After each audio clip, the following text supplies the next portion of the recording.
Gli obiettivi generali dell'asse 1, competitività e innovazione del programma Spazio Alpino,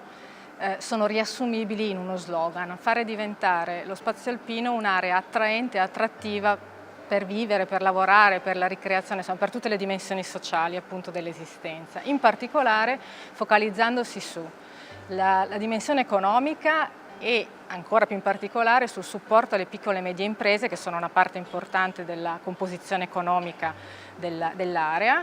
favorendo la loro capacità di innovazione, la loro capacità di aggregazione e quindi in particolare la capacità di creare politiche di cluster e strutturare cluster transnazionali. Una seconda dimensione, quella di valorizzazione delle risorse che ci sono nello spazio alpino a tutte le dimensioni territoriali, e quindi la capacità di valorizzare questo capitale che esiste, quindi le risorse locali. Un'altra dimensione più prettamente legata alle politiche territoriali è quella di fare in modo di favorire uno sviluppo equilibrato del territorio, sia con riferimento alle aree urbane, sia con riferimento alle aree rurali montane ovviamente, e anche diciamo così, una sorta di mutua cooperazione, favorire una mutua cooperazione tra questi diversi tipi di territori dell'area.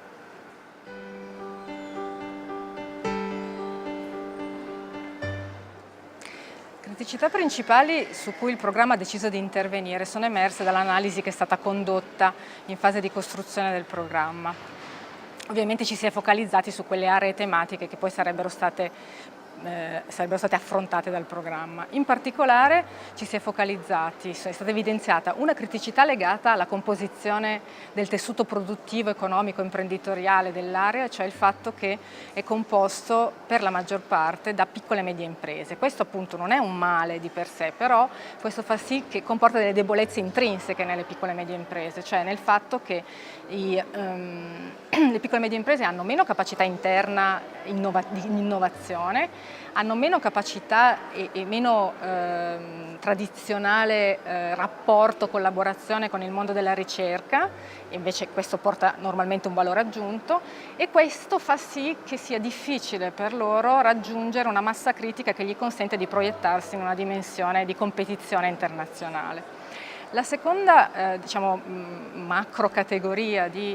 criticità evidenziate sono relative alle diverse tipologie territoriali, aree territoriali riscontrabili nello spazio alpino. Da una parte le aree urbane, che hanno molti punti di forza, ma hanno anche delle criticità, da un lato legate a situazioni sociali, economiche, sono comunque molto variegate ovviamente, le città italiane sono diverse da quelle slovene, austriache o francesi, e occorre dare un aiuto per aiutare le loro potenzialità di sviluppo come motori della crescita. D'altro canto abbiamo tutte le valli alpine caratterizzate dai piccoli comuni con criticità sia di tipo ambientale, nel senso che per esempio ci sono le aree a vocazione turistica che sono sottoposte a grandi pressioni e anche a situazioni di mutamento strutturale, per esempio dovuti ai cambiamenti climatici. Pensiamo a cosa può succedere per il turismo montano invernale dovuto ai cambiamenti climatici, e d'altro canto invece aree che si vanno spopolando perché non ci sono più opportunità di vita e di lavoro adeguate alla società contemporanea, che quindi vanno aiutate a cercare nuove vocazioni di sviluppo.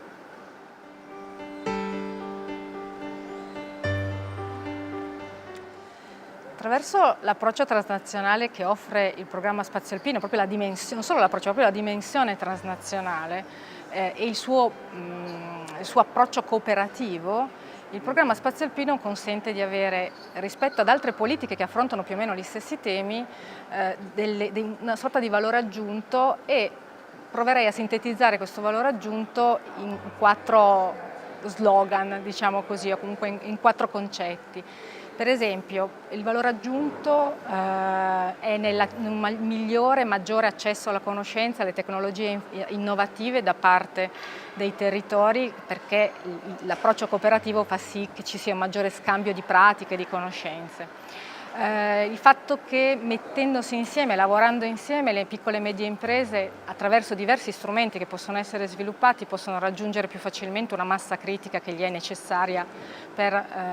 rafforzare le proprie capacità competitive. Il fatto che lo spazio alpino offre, rispetto ad altri strumenti,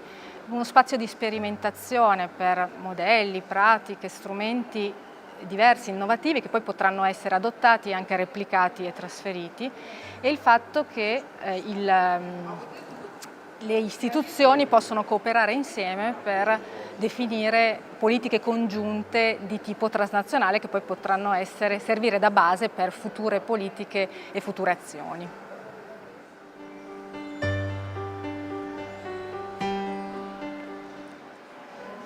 Il programma ha finanziato 22 progetti, che è il numero più alto rispetto ai 3 assi su questo asse, e i progetti finanziati hanno effettivamente, dal mio punto di vista, centrato quelle che erano le tematiche principali e dove il programma voleva effettivamente intervenire. Quindi sono stati raggiunti in un qualche modo gli obiettivi del programma. Per esempio sicuramente è stata diffusa la conoscenza e le tecnologie innovative, è stata aumentata la capacità di innovazione, è stato mobilitato il capitale territoriale. Su questo ovviamente parlo in via generale. Poi è chiaro che bisogna andare a vedere, non dico progetto per progetto, ma bisogna un po' capire quali sono state le azioni specifiche. Teniamo presente che queste azioni sono normalmente di tipo dimostrativo o pongono le basi per futuri sviluppi, però ci sono dei risultati ottenuti dai progetti veramente interessanti che hanno colto proprio nel segno. Per esempio mi viene in mente il fatto che, parlando di politiche di cluster, sono state proprio poste le basi per costruire dei cluster transnazionali. Per esempio il progetto Alp Biocluster, mi pare si chiama, il progetto Alp Plastics oppure il progetto Alps4U. Sono state costruite degli strumenti, appunto degli strumenti finanziari innovativi basati sulle caratteristiche del mondo imprenditoriale alpino, per esempio nel progetto FIDIAS. Su altri fronti, per esempio, sono state affrontate le problematiche derivanti da come adattare il proprio modello di sviluppo nei comuni, per esempio, caratterizzati dal turismo invernale e che adesso subiscono le conseguenze del cambiamento climatico.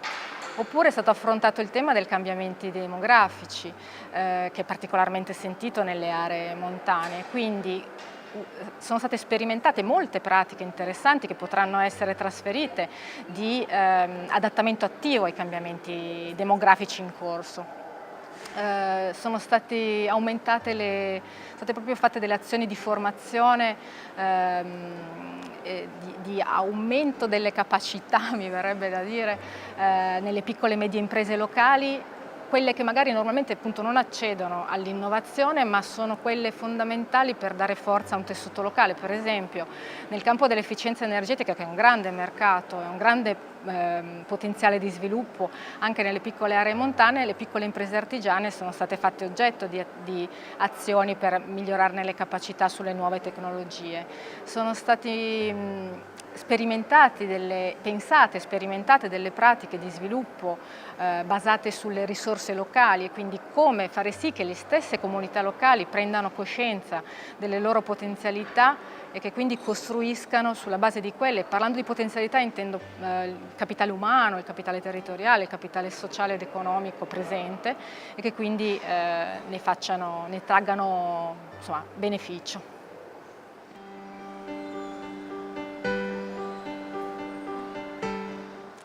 I risultati del programma attuale sono sicuramente la base di partenza del futuro programma, insieme ovviamente al quadro di riferimento normativo, strategico che è mutato. E tra l'altro, per facilitare questo passaggio, insomma, l'utilizzo sistematico dei risultati ottenuti in questo periodo nel futuro programma, il programma Spazio Alpino ha finanziato con le ultime risorse alcuni progetti di capitalizzazione che hanno proprio consentito di mettere a sistema, sistematizzare, raccogliere tutti i risultati ottenuti dai progetti attuali, chiamare già a raccolta quelli che potrebbero essere i soggetti soggetti rilevanti per attuare i nuovi progetti e quindi porre già delle basi, insomma, per delle concrete piste di lavoro per la futura programmazione. Il futuro programma punterà in particolar modo in quello che sarà il nuovo, diciamo, asse 1 del futuro programma, punterà di nuovo sulla competitività e l'innovazione dei sistemi economici produttivi dell'area e sull'innovazione sociale, e in tutte e due queste aree ci sono stati degli interessanti risultati dei progetti attuali, quindi si tratterà davvero di partire da questi e dargli una maggiore forza. Direi che la sfida principale della futura programmazione sarà anche quella proprio di passare dalla sola ottica di sperimentazione a una più ampia ottica di proprio vera attuazione di politiche. Penso per esempio alle politiche dei cluster, che sono già state messe a punto in questo periodo e potranno essere ulteriormente implementate, oppure nel campo dell'innovazione sociale tutte le sperimentazioni di strumenti e di servizi innovativi per far sì che anche la qualità della vita anche nelle aree montane sia di alto livello come nelle aree urbane, questo che sia un modo per far rimanere, anzi attrarre persone nelle piccole aree montane, quindi dare opportunità di sviluppo.